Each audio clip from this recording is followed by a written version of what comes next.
This first-of-its-kind investment will represent the largest economic development project in Kansas's 161-year history. The company's plans could create up to 4,000 direct jobs and result in $4 billion of investment.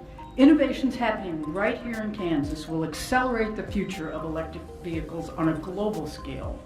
We will be the production epicenter for batteries that will power the increasing demand for EVs and a more sustainable world.